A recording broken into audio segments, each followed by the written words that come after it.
It's always funny when you see boxers pick up on things that maybe we don't notice, right? You know, someone has a leg shake, maybe they're just a bit sort of ready to get out of here, but Conor sees that and he latches onto it right away. Do you think there's a chance that Dobson is scared? Probably I would be.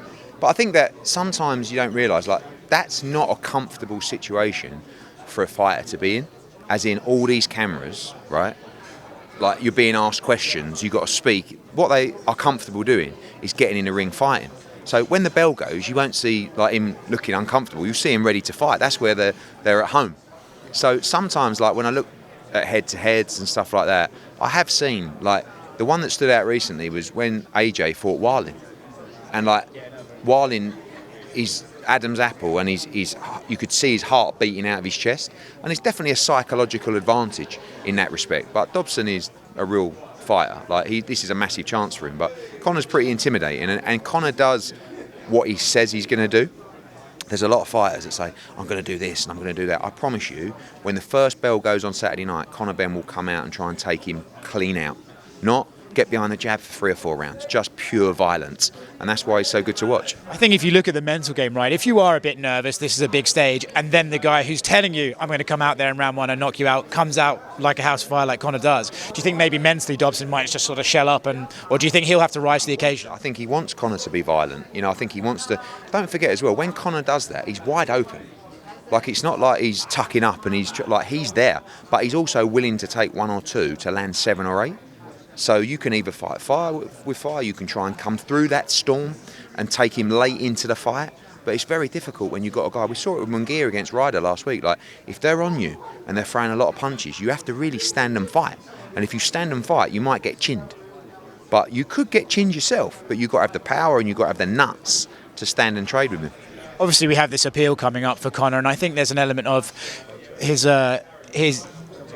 we got this appeal coming up for Conor, and I think there's an element of, like, he's ticking over until that whole situation is resolved. That's coming up soon. How good for his momentum would it be? Have a great showing on Saturday and then roll into that, get that done with, and then straight back to the UK? We're ready to go. I mean, look, it's nearly 2 years since that, you know, and he's been through hell and back. And some people will say, good. I 1,000,000% believe him. And I think he's had a real rough time. He's been through 2 hearings, of which he's won both of them. The final one chose to appeal. That happens in February. Once he wins that appeal, it's over. And we can resume filling arenas and stadiums in the UK. We really need that in the UK. Like, British boxing, we're all trying to bring the big fights there, but at the same time we realise there are big names and big fights that are emigrating to the Middle East, rightfully so, because it's a massive opportunity.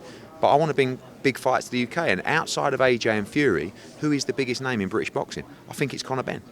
So we want to see him back in the UK. If not, we'll continue out here. They love him here, and they'll love him even more after Saturday. Is there an argument then that the people who are doing this appeal and dragging this out for so long are actually doing the sport a disservice in the UK? Look, I think Conor hasn't played the whole situation perfectly, but he has won 2 cases to clear his name, and I just feel like that's not acknowledged. Like, even the one thing that I keep talking about, and well, I keep getting asked about, is, yeah, but Conor's not clear to box. What the fuck are you talking about? Like, if you're suspended and you go and you have a case and you win the case and the suspension is lifted, right?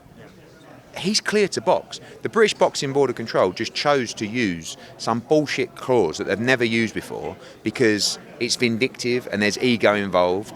And I understand that because Conor's said some things and we've all done some things. But ultimately, he can fight anywhere in the world, just not under the British Boxing Board of Control in Britain, even though he won his case. So when people say he's not cleared to box, his suspension is lifted, he won. But people use that to say, oh, but he hasn't gone through. How many processes do you want him to go through? Every case he's being asked to provide whatever he's been asked to provide, and he's won. And it's like 2 years nearly. Like, I've talked about this for a year and a half more already. It's always funny to me to see the narrative change, right? He had one sit-down meeting with Simon Jordan, suddenly TalkSport are leaving him alone ahead of this fight, and, you know, it's sort of... Yeah, but also, how many other fighters have failed drug tests who, by the way, in my opinion, may well have cheated? No one's even mentioned their name. Conor Benn has been mainstream media for nearly 2 years about this. Like, in a way, I think one day it'll maybe work to our advantage when he's a massive name filling stadiums, but it ain't been easy. outside of this weekend, I wanted to ask you, you saw old Uncle Dana at the UFC the other day. Was that business or pleasure? Always a bit of both. You know, I don't want to sound like I don't know the word that Americans use, or brown nose we say sometimes, but like the best way to describe it is everybody's got the heroes is probably the wrong word, but like people they look up to or aspirations and levels they want to get to. I look at Dana and I look at the UFC and I think that is just the most incredible business. I go to the performance centre, I go into his office. He takes me into his own gym that he's got there and his own recovery centre, and I just go. Did he show you the ice bath? Yes. And I'm like, this is where I want to be. That's, and there's nothing wrong with that. And sitting down with him for an hour, don't mind saying it either, it inspires me.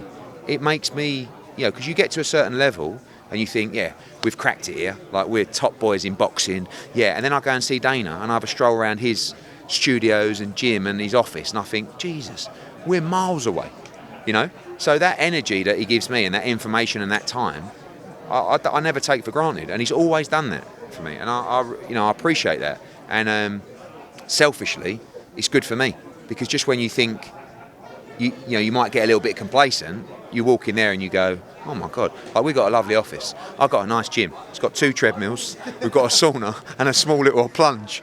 Jesus, he's got a hotel spa in his office, and it's not just about what you've got in the office, but, yeah. So for me, being around that kind of thing just helped. I've always said, and I've said it publicly, and I'll continue to say, I tell the guys, look at what they're doing. And we are the closest thing to the UFC in boxing, no doubt, but it's a huge business. Now, you know Dana, and Dana's not exactly shy about his thoughts and feelings sometimes, so I'm curious, he's obviously got an ego, as everyone does in this business. How do you see him and His Excellency Turki Al-Sheikh working together, right? Because the Saudis want certain things done a certain way, but Dana's also very proud of the way they do things. They've already rescheduled a date because there's a difference of opinion on that. Do you think those guys can work together, or do you think, hey, egos are at play and some people are going to have to just find a compromise? Yeah, I think that sounds like they are working together, or they will work together. And also I think Dana's smart enough to know that everyone does business in a different way. The one thing that Dana will always struggle with, and this is what I said about boxing, is the ability and like that control. Do you know what I mean? Like the beauty of the UFC business is you have that control within the central contract to make fights and do whatever you want to do.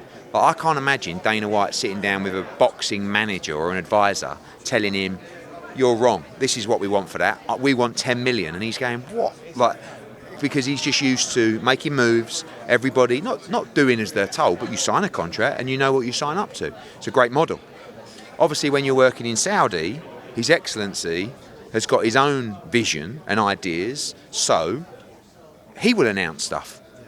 He will launch a promo on social media, sometimes when you've had 20 minutes notice. Do you know what I mean? So, but in my opinion, you have to roll with it, because that's that world and that's the opportunity that we've got. So how will Dana deal with that? I'm sure he'll deal with it, because he's versatile, he can deal with anything, but it is a different kind of environment. I embrace it because I just go with it. Do you know what I mean? Like, literally, they'll film, the Joshua and Ngannou. A great example is Joshua and Ngannou, right? We made that deal, we made the fight. I was kind of told, look, don't say anything for now, blah, blah, okay, no problem. And then one day, Ariel Helwani drops it live, and saying that he spoke. So I'm now phoning up His Excellency and his people saying, I'm getting called off the hook. Can I announce it now? Yeah, of course you can. And he's broken it on Ariel Helwani. But he's an excitable guy who has a massive passion for fight sport. So you just got to roll with it. But it might be more difficult for Dana. Couple of quick ones. Why haven't we heard any links of Canelo and Saudi? I feel like he's like one of the biggest names in the world. They love those guys. We haven't heard much talk about those guys collaborating. I think you will. But also, we also have to establish and understand you can only do so many. You've got Fury Usyk coming up Feb 17. You've got Joshua against Ngannou March the 8th. You've got Bivol Beterbiev and the Matchroom v Queensberry. It's probably going to drop in June.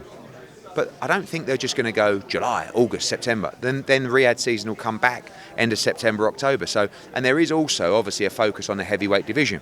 You've heard Haney against Garcia. These are all fights. His Excellency is a massive fight fan, and he knows from the top pound for pound, to British champions. And he will be a big fan of Canelo Alvarez, but there's only so many that you can do. But I definitely wouldn't be surprised to see Canelo out there at some point. Now that you and Frank are best friends, how sad are you that you're putting like 10 YouTube channels out of business? Yeah, I know. It's about time. Like, do you know what? It's actually been really refreshing. Like, I think that even if we spoke and even if we went out for the dinners and absolutely despised each other, we would still be working together because His Excellency requested it. We're all getting unbelievable opportunities for our fighters. The businesses are making money. So we'd do it anyway. But, again, sorry to let people down, but we're getting on pretty well. And like, my dad always said to me, you go out for dinner with Frank, he says, it's a great company. Like, and even though they've been like that for years and years, and it's true, and my relationship with George Warren is really good. Like, George is not the guy to stand out here and start saying stuff. And I feel that a lot of the time, the YouTube channels have been responsible for that beef. He said that. And we're both, like, proud and, like, we've got our opinions. But I do think that rivalry, although people say it's great now they're working together, the rivalry's been good. Like, I've worked my nuts off to beat Frank Warren and him vice versa. And I think that rivalry is giving him the energy at 70 or whatever he is to say, fuck, because he's a stubborn fuck. Like, Frank is a great survivor. And so's Aaron. I mean, I might kick myself. Is you think you're going to see me, forget 93, what Bob Arum is, you think you're going to see me at 70, standing here. Fuck that. I mean, but, maybe you'll play this interview back one day, but I love the sport. So We'll be in movies by then. Yeah, probably, yeah, you're right, yeah. But The Bond opening's still there. Can you be Bond at 70? I don't know, probably, The way I'm going,